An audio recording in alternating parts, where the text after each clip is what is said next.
मुझे यकीन है आपने मैजिशियंस को मैजिक ट्रिक्स परफॉर्म करते हुए देखा ही होगा। अगर रियल लाइफ में नहीं तो आपने यूट्यूब पर तो जरूर देखा होगा। हम सभी जानते हैं कि मैजिक और कुछ नहीं बल्कि एक इल्यूजन है, लेकिन फिर भी हम इस झांसे में आ जाते हैं। फाइनेंस के वर्ल्ड में भी ऐसे मैजिशियंस हैं जो नंबर्स के साथ इल्यूजन्स क्रिएट करते हैं। वो इतने स्किलफुल हैं कि किसी भी खराब प्रोडक्ट को इजीली गुड लुकिंग बना सकते हैं। सिर्फ इतना ही नहीं, वो एक ट्रैप को कन्वीनियंस की तरह और एक एक्सपेंसिव इंस्ट्रूमेंट को पॉकेट फ्रेंडली ऑप्शन की तरह दिखा सकते हैं। और आज हम बात करने जा रहे हैं कि ये नंबर जगलरी कैसे आपको डिसीव कर सकती है और आप इससे कैसे बच सकते हैं।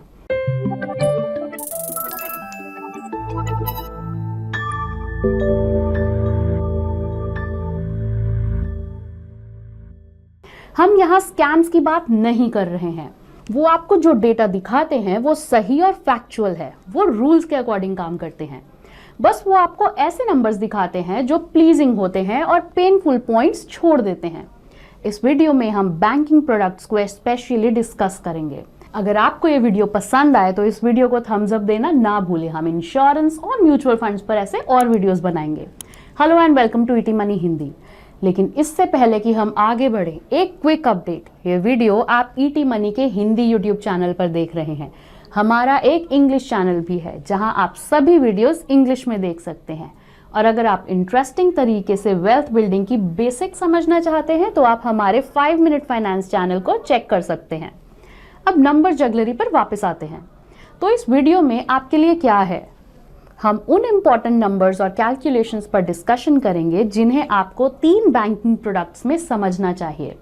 सबसे पहले हम बात करेंगे होम लोन के बारे में, फिर क्रेडिट कार्ड के बारे में और एंड में फिक्स्ड डिपॉजिट्स के बारे में। तो चलिए होम लोन से स्टार्ट करते हैं।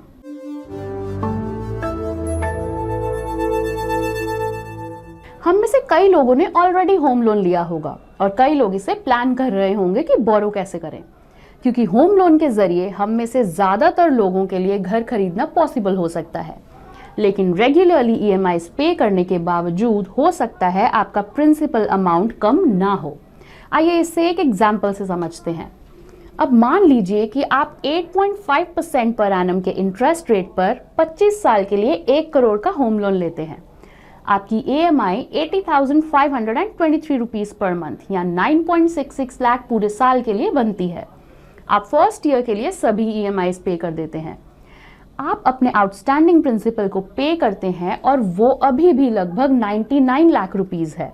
आप कंफ्यूजन में पड़ जाते हैं क्योंकि आपने साल भर में ईएमआईज के थ्रू ऑलमोस्ट 10 लाख पे किए थे। तो फिर आपका प्रिंसिपल अभी भी इंटैक्ट क्यों है? ऐसा इसलिए है क्योंकि होम लोन ईएमआई की कैलकुलेशन रिड्यूसिंग बैलेंस मेथड के बेसिस पर की जाती है।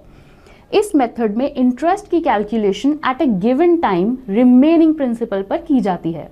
ये सिंपल इंटरेस्ट से डिफरेंट है जिसकी कैलकुलेशन पूरे प्रिंसिपल पर की जाती है। तो रिड्यूसिंग बैलेंस मेथड के मामले में इंटरेस्ट कम होता है। एग्जाम्पल के लिए 1 लाख पर 1 साल के लिए 8% का सिंपल इंटरेस्ट 8,000 रुपए है। अब 8% रिड्यूसिंग बैलेंस रेट पर यह इंटरेस्ट 4,386 होगा। रिड्यूसिंग बैलेंस मेथड के अकॉर्डिंग लगभग 8,000 रुपए की ईएमआई के लिए 14.5% इंटरेस्ट की जरूरत होगी। कभी कभी सेल्स पर्सन ये कहकर लोगों को डिसीव करने की कोशिश करते हैं कि लोन 14.5% प्रिवेलिंग रेट के बजाय 8% इंटरेस्ट पर अवेलेबल है।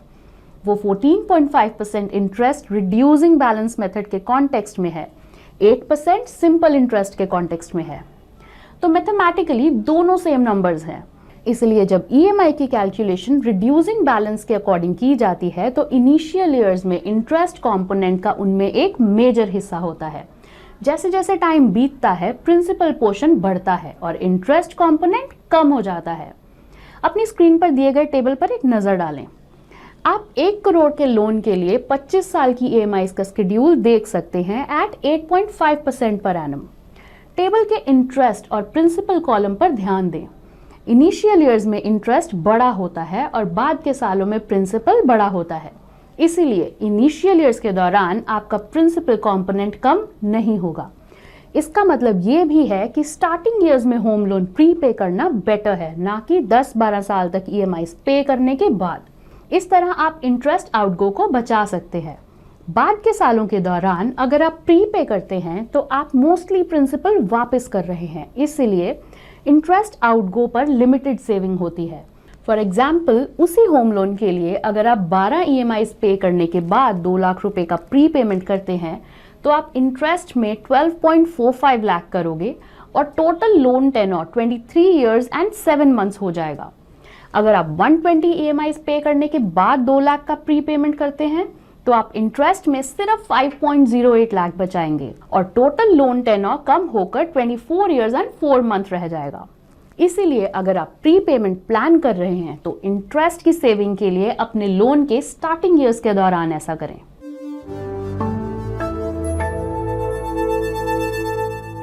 मान लीजिए आपने कुछ साल पहले होम लोन लिया था, तब इंटरेस्ट रेट्स इतने हाई नहीं थे जितने अब हैं, तो 20 साल के लिए 6.6% इंटरेस्ट पर 50 लाख रुपए के लोन पर आपकी EMI 37,574 हुई।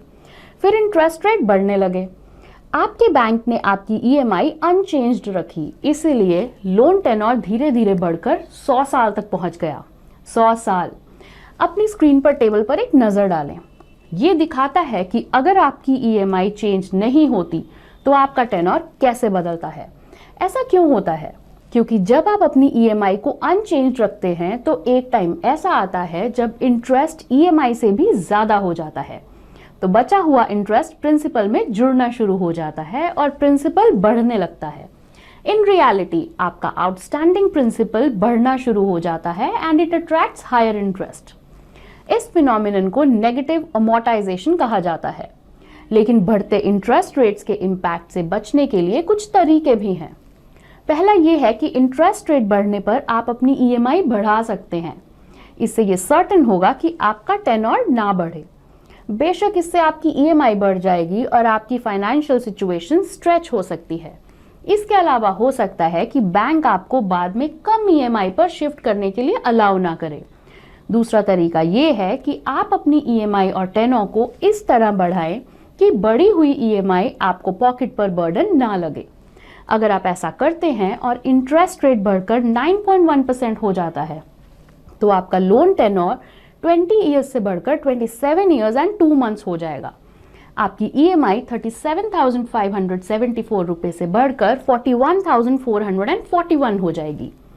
तीसरा ऑप्शन ये है कि आप लोन का कुछ पार्ट प्रीपे कर सकते हैं। इससे टेन्योर कम करने में मदद मिलेगी और टेन्योर बढ़ने से जो इम्पैक्ट आएगा वो ऑफसेट हो जाएगा। अगर आप डिसिप्लिन्ड हैं और पार्शियल लमसम प्रीपेमेंट्स करते हैं तो आप अपने लोन टेन्योर और इंटरेस्ट आउटगो को काफी कम कर सकते हैं। इसीलिए अगर आप हर साल 2 लाख का प्रीपेमेंट करते हैं तो आप अपना टेन्योर 20 साल से घटाकर 11 साल कर सकते हैं। इस प्रोसेस में आप इंटरेस्ट में भी 27 लाख से ज्यादा की बचत कर सकते हैं। RBI के कुछ रीसेंट अनाउंसमेंट्स ने होम लोन बोरोअर्स के लिए चीजें आसान बना दी हैं। अगस्त 2023 की नोटिफिकेशन में RBI ने कहा कि होम लोन बोरोअर्स को चॉइस दी जानी चाहिए ऑप्शन चुनने की। वो EMI में हाइक चाहते हैं या टेन्योर बढ़ाना चाहते हैं या दोनों ऑप्शंस का कॉम्बिनेशन चाहते हैं। और लोन टेन्योर के दौरान किसी भी समय पार्शियल या फुल प्रीपेमेंट का ऑप्शन भी बोरोअर्स को दिया जाना चाहिए। बैंक्स और NBFCs को फ्लोटिंग रेट लोन बोरोअर्स को लोन रीसेट करते समय फिक्स्ड रेट इंटरेस्ट रेट्स पर स्विच करने का ऑप्शन भी दिया जाना चाहिए, जिन्हें ये इंश्योर करना होगा कि लोन टेन्योर बढ़ने से नेगेटिव अमोर्टाइजेशन ना हो। तो चिंता मत कीजिए, आप उस 100 लोन टेन्योर सिनेरियो में नहीं फंसेंगे। फिर भी एक और ऑप्शन है, अपने बैंक के साथ कम इंटरेस्ट रेट पर बातचीत करें।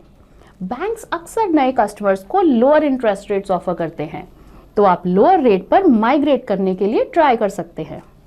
अगर आपका बैंक अग्री नहीं करता तो आप अपने लोन को किसी दूसरे बैंक या NBFC में ट्रांसफर करना कंसिडर कर सकते हैं। लास्ट बट नॉट लीस्ट, आप इंटरेस्ट रेट साइकिल ईज होने का वेट कर सकते हैं। जैसे जैसे इकोनॉमी में इंटरेस्ट रेट्स घटेंगे आपकी EMI भी कम हो जाएगी। अब चलिए क्रेडिट कार्ड पर चलते हैं।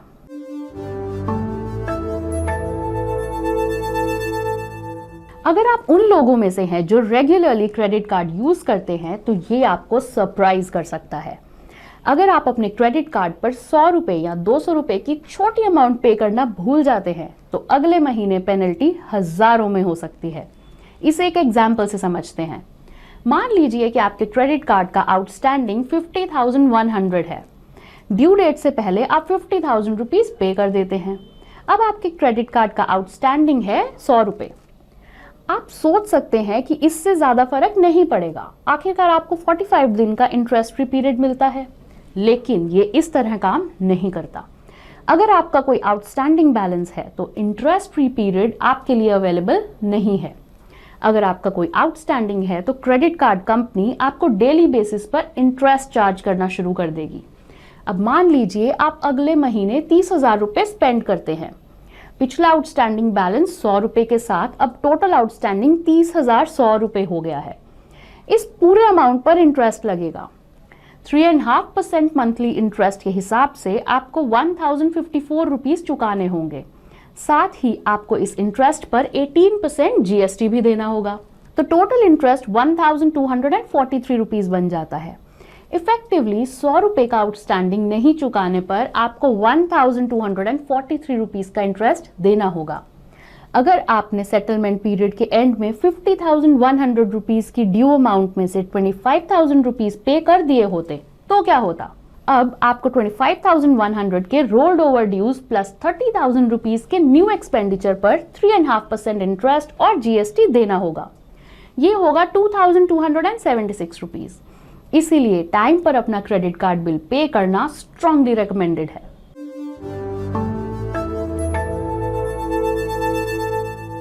बैंक आपको अपने क्रेडिट कार्ड पर मिनिमम अमाउंट ड्यू पे करने और रिमेनिंग बैलेंस को नेक्स्ट मंथ में ट्रांसफर करने का भी ऑप्शन देते हैं। इससे आप जल्द ही डेट ट्रैप में फंस सकते हैं। मान लीजिए कि आपके क्रेडिट कार्ड पर 50,000 रुपये आउटस्टैंडिंग है। मिनिमम ड्यूज अक्सर आउटस्टैंडिंग का 5% होता है, इसीलिए वो हमारे एग्जाम्पल में 2,500 रुपये होंगे। अब मिनिमम ड्यू अमाउंट पे करते हैं और रिमेनिंग बैलेंस अगले महीने के लिए ट्रांसफर करते हैं। अगले महीने आप दोबारा ऐसा कर सकते हैं। आप अपने क्रेडिट कार्ड का यूज करके 50,000 रुपये स्पेंड करते हैं, मिनिमम ड्यूज पे करते हैं और रिमेनिंग बैलेंस अगले महीने में ट्रांसफर कर देते हैं। अब मान लीजिए आप ऐसा कई महीनों तक करते रहते हैं। 10th मंथ के एंड में आपके ड्यूज करीब 4.7 लाख रुपीस तक पहुंच जाएंगे और इस पीरियड में आपने 1.07 लाख से ज्यादा इंटरेस्ट और GST में दिए होंगे। आप देखिए 5 लाख रुपए का प्रिंसिपल यहाँ ज्यादा नहीं बढ़ा है, लेकिन आप पहले ही इंटरेस्ट में 1 लाख से ज्यादा दे चुके हैं। इस तरह आप डेट और इंटरेस्ट ट्रैप में फंस जाते हैं। एक और क्विक एग्जांपल देखते हैं। अब मान लीजिए कि कोई क्रेडिट कार्ड पर 50,000 का फोन खरीदता है। वो हर महीने सिर्फ 5% मिनिमम बैलेंस पे करता है और इससे ज्यादा कुछ नहीं। आपको क्रेडिट कार्ड पर इंटरेस्ट रेट के बेसिस पर आउटस्टैंडिंग का पूरा पेमेंट करने में 30 से 40 साल लग जाएंगे। इसीलिए सिर्फ मिनिमम बैलेंस पे करना सफिशिएंट नहीं है। सो मेक श्योर कि आप सेटलमेंट पीरियड के एंड में फुल आउटस्टैंडिंग ड्यूज की पेमेंट कर दें। ये हमें लास्ट पॉइंट पर लाता है, FD में effective annualised yield.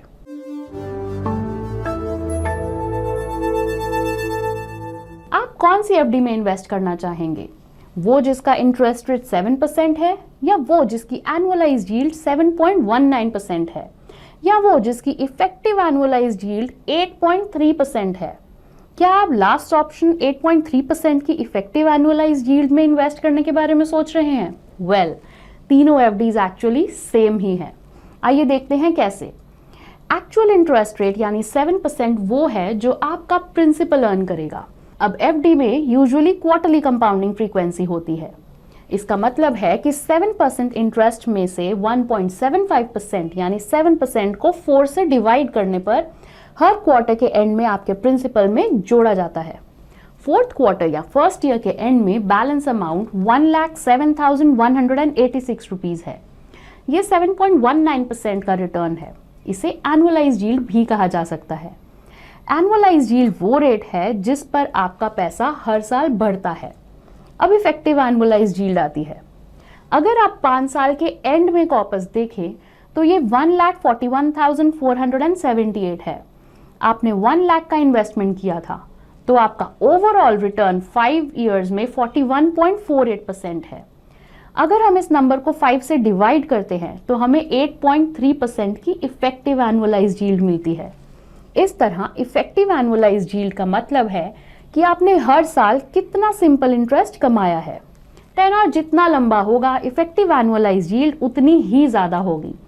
To some it up, जिस तरह से कंपाउंडिंग होती है उसके कारण वही 7% इंटरेस्ट रेट 7.19% एनुअलाइज्ड यील्ड और 8.3% इफेक्टिव एनुअलाइज्ड यील्ड में बदल जाता है। ये तीन अलग अलग नंबर्स नहीं हैं, इसीलिए हायर इफेक्टिव एनुअलाइज्ड यील्ड के चक्कर में ना पड़ें और इसके बजाय बैंक से एक्चुअल इंटरेस्ट रेट पूछें। अगर आप दो एफडीज का कंपैरिजन कर रहे हैं तो सिर्फ इंटरेस्ट रेट्स कंपेयर करें। अगर आप एफडी का कंपैरिजन बॉन्ड्स जैसे दूसरे प्रोडक्ट से कर रहे हैं तो चेक करें कि हर साल आपका पैसा कितना बढ़ेगा। उसके लिए एफडी की एनुअलाइज्ड यील्ड का कंपैरिजन दूसरे प्रोडक्ट के पर एनम रिटर्न से कर सकते हैं। ये हमें इस वीडियो के एंड में लाता है। तो यहाँ हमने क्या सीखा? फाइनेंशियल वर्ल्ड्स में सेल्स पर्सन जो डेटा और नंबर्स दिखाते हैं उन पर ना जाएं, अपनी खुद की रिसर्च करें। वी होप कि आपको ये वीडियो यूजफुल लगा होगा। अगर आपको ये वीडियो यूजफुल लगा तो इसे फ्रेंड्स एंड फैमिली के साथ शेयर करना ना भूलें और हम आपसे जल्द ही एक और वीडियो के साथ मिलेंगे। Mutual fund investments are subject to market risks. Read all scheme related documents carefully.